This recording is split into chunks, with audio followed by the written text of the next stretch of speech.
दुनिया तबाही के दहाने के ऊपर खड़ी है। कब तक आखिर ये नफरतों की सौदागरी होगी?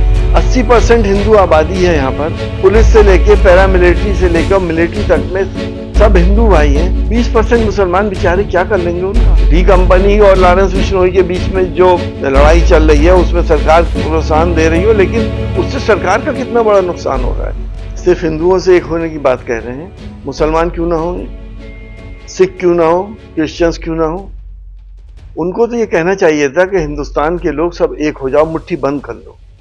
दुनिया तबाही के दहाने के ऊपर खड़ी है। न जाने कल क्या हो जाए, किसी को कुछ पता नहीं। हमें अपने देश को बचाना है और देश को आगे बढ़ाना है। ये कब तक ये कह के हिंदू भाइयों को डराते रहेंगे? कब तक ये कह के अपनी जो इनका बीजेपी पॉलिटिकल विंग है उसको वोट दिलाते रहेंगे? कब तक आखिर ये नफरतों की सौदागरी होती रहेगी? अब तो लोगों को देश की बात करनी चाहिए। देश की बात करते तो अच्छा भी लगता। नफरतों की बात को क्यों कर रहे हैं, क्यों डरा रहे हैं? 80% हिंदू आबादी है यहाँ पर। पुलिस से लेके पैरामिलिट्री से लेकर मिलिट्री तक में सब हिंदू भाई हैं। 20% मुसलमान बेचारे क्या कर लेंगे उनका? क्यों डरा रहे हैं? ये डराना बंद करें, ये सियासत बंद करें। देश को बहुत बड़ा नुकसान हो रहा है। अगर चाहते हैं कि देश सुपर पावर बने, महाशक्ति बने, तो सांप्रदायिकता को खत्म करना पड़ेगा। देखिए, इस वक्त हमारे देश की बदनसीबी यह है कि दो सिस्टम चल रहे हैं। एक तो सरकारी सिस्टम चल रहा है और एक अंडरवर्ल्ड का सिस्टम चल रहा है। अंडरवर्ल्ड कभी कभी सरकारी सिस्टम पे हावी हो जाता है और कभी कभी सरकार अंडरवर्ल्ड पे हावी हो जाती है। अंडरवर्ल्ड वाले क्या कर दें, किसको कह दें, जिस कह के मार देते हैं लोगों को, लोगों से पैसा वसूल कर रहे हैं, धमका रहे हैं। सरकार फेल हो रही है, हर जगह फेल हो रही है। जिस सरकार की जिम्मेदारी थी कि पॉलिटिकल आदमियों की भी इस तरह से हत्या होने लगी, सरकार क्या कर रही थी उस वक्त?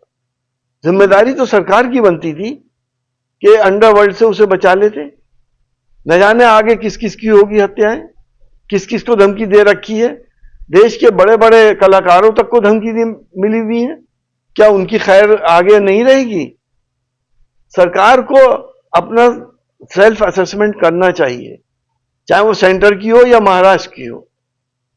जब तक सरकार मजबूती से बगैर डरे हुए इनके खिलाफ कार्रवाई नहीं करेगी, देश में कोई भी महफूज नहीं रहेगा।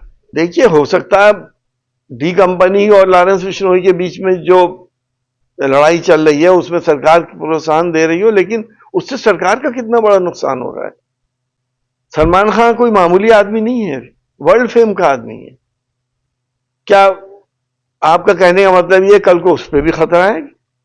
ये तो अरे करके चुप जाएंगे और 3 लोगों को पकड़ लेंगे कि साहब इन्होंने करा था, जेल भेज देंगे, 2-4 साल में वो बाहर आ जाएंगे। नहीं, यूपी के हिंदुस्तान से अलग तो है नहीं, वो भी महाराष्ट्र भी तो हिंदुस्तान के अंदर है, वहां क्यों नहीं कर सकते? वहां बाबा मुख्यमंत्री नहीं, मुख्यमंत्री बात नहीं, तो इच्छा शक्ति की बात है। इच्छा शक्ति अगर है किसी में तो वो उनको भी खत्म कर देगा। कानून व्यवस्था तो मुझे कहीं भी मजबूत नजर नहीं आ रही।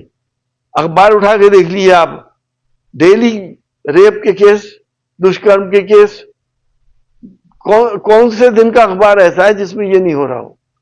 डकैतियां हो रही हैं, मर्डर हो रहे हैं, कौन सा दिन ऐसा है? हाँ, इतना मैं मानता हूं कि कहीं ना कहीं माफियाओं पे लगाम लगाने की सरकार ने कोशिश करी है और माफियाओं पे लगाम लग भी रही है। जयप्रकाश नारायण, भारत रत्न, जिसने इतनी बड़ी क्रांति लाए थे, वो इमरजेंसी के बाद हिंदुस्तान की पूरी तकदीर बदल दी थी। उसकी पुण्यतिथि के ऊपर अगर हमारे नेता अखिलेश यादव जी उन पर माला अर्पण करना चाहते थे, तो एक बार तो वो गेट कूद के अंदर गए, इस बार उनके घर के चारों तरफ बैरिकेडिंग कर दी। हमारी भाजपा सरकार को क्रांतिकारी और स्वतंत्रता सेनानियों से कोई लेना देना नहीं है। एक दिन आएगा, यह जो हालात हमें दिख रहे हैं कि ये गॉडसे के ऊपर मालाएं चढ़ाएंगे। इनकी विचारधारा बिल्कुल अलग है। शिवपाल यादव कौन सी क्रांति लाने की बात कर रहे हैं? क्रांति तो देशभक्तों के लिए जनता को खड़ा करना है, अपने स्वतंत्रता सेनानियों की इज्जत के लिए जनता को खड़ा करना है।